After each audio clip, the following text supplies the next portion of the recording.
Well, many times we report on stories of car crashes and other accidents, but then share the stories of recovery. And this morning, we are getting a look at that recovery process. Ashley Dorsbacher is spending the morning at Golisano Restorative Neurology and Rehabilitation Center at Unity Hospital. A mouthful there, but bottom line is, Ashley, they do a lot of good helping people on their road to recovery.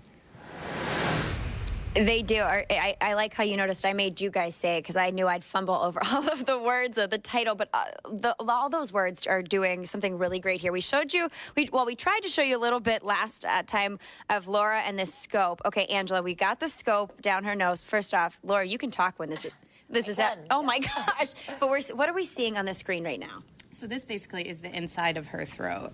That hole in the middle there is her airway. Okay. And to each side, right and left, those are her vocal cords. So Laura, if you say E, you can kind of see them coming together. That's her voice box, basically. It's what allows her to talk and get the voicing that you hear. So what we do now at this point is we would trial different, water, applesauce, different things to see what happens with the food when she swallows. So can you take a sip for us? Sure. Okay. Now with her, we see just a flash of white, which means she has a functional swallow. Great job. Okay. But if someone, someone who has an injury, oftentimes their swallow is very delayed and sluggish. So I don't know if she's able to maybe try, if you let it spill down, you can see the green on the screen. Yep, so that lets us know there's a delay, and oftentimes we'll see it go right into the airway, and you'd have a coughing episode afterwards. Sometimes, other times, patients don't feel it, which is a lot of the reason why we do this, because then you can see the liquid in her airway. So this is more to kind of diagnose what kind of rehab to go to the next step. Exactly, yep. So this would be phase 1, you identify what the problem is, and then phase 2 would be what you're going to show us next, is the treatment part. How do we fix it, make those muscles stronger so that she's able to, eat and drink again. Oh my gosh. Oh, you can see the green. I'm like, I got the creeps at first, and now I'm like really interested in looking at this. And so we talked about the diagnosis part, and now the rehab part. And you notice I've got this thing on my my throat here. What is this exactly, Lauren? These are electrodes for our surface electromyography. This helps us to be able to measure the muscle movements in your throat so that when you swallow, we'll be able to know how hard you swallow and how you're able to control your swallow and work on coordination and strengthening if we need to. So how do you guys do that?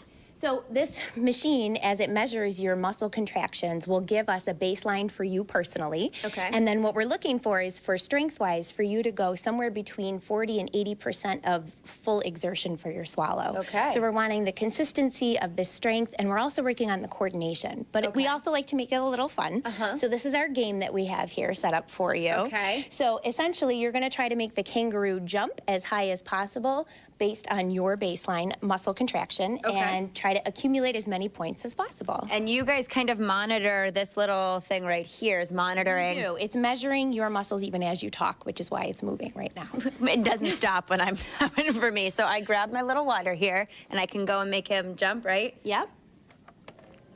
And you got all three, so you definitely used as much strength as we wanted you to in this exercise. So when folks are coming to you and going through all of this, what are you noticing from, oh, he stopped, I got a drink, go ahead. What we notice is, like I said, we work on strengthening and coordination. We have other games and other things on this machine that allow us to be able to evaluate a patient's coordination, when their timing of their swallow is, so if they have a delay, how to protect their airway adequately and keep them safe so that we can hopefully get them back to a regular diet. So things that we take for granted, swallowing, like Absolutely. eating, drinking, this is a huge thing. I'm like ready to... Yeah, no, definitely. You know, a lot of people are very unaware that swallowing is something that can be affected after a brain injury, and it's very hard for people because we oftentimes equate eating with being healthy. Yeah. So we try our very, very best and utilize and pull out all the stops with these fun technologies that we have and the electrical stimulation that we have to be able to help people get better. Amazing. Ready? One more time of... Ready?